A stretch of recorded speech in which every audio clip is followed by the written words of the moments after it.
Welcome back to my mini blog. আজকে আমি রান্না করছি কাঁকরোল ভাজি। ভাতটা পাশে বসিয়ে দিয়েছি। তার সাথে রান্না করছি শীতল শুটকি, যেটাকে আমরা চ্যাপাও বলে থাকি।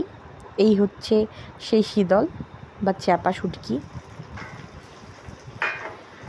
প্রথমে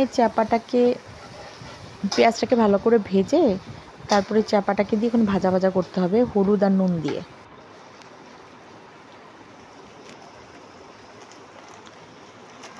আর চ্যাপা শুটকিটা করছি পুরোটাই আমাদের বাগানের সবজি যা ছিল সেগুলো দিয়ে। প্রথমে একটু ভাজা ভাজা করে নেব।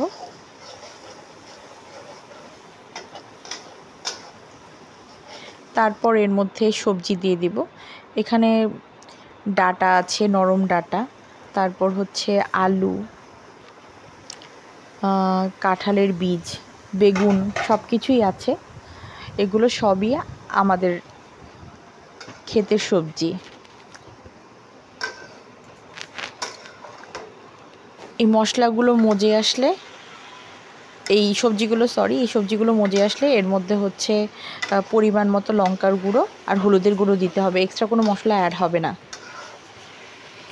এটা মজে আসলে এখানে একটুখানি জল দিয়ে কষিয়ে নেওয়া হবে। অসাধারণ লাগে এটা খেতে। আমার শুটকিটা হয়ে গেছে। মা, তোমার কখন রান্না হবে? এই তো হয়ে যাবে বাবা।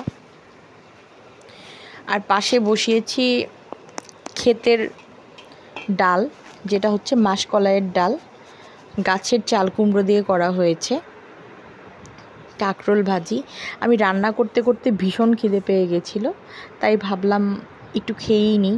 আমার মুখে জল চলে এসেছিলো। আমি তাই গরম গরম ভাতের সাথে গরম গরম শুটকি মাছ খেলাম।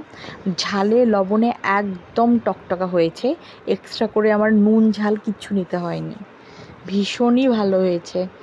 আমি ইন্ডিয়া থাকলে এই খাবারটা আমি ভীষণই মিস করি।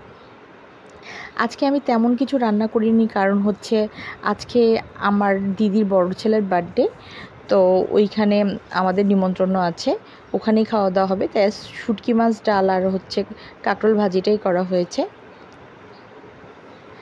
আমার ভিডিওগুলো যদি আপনাদের ভালো লেগে থাকে তাহলে প্লিজ লাইক, কমেন্ট আর সাবস্ক্রাইব করে দিবেন।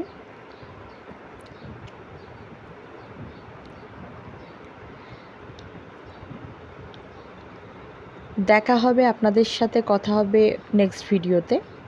সেই পর্যন্ত আপনারা ভালো থাকবেন।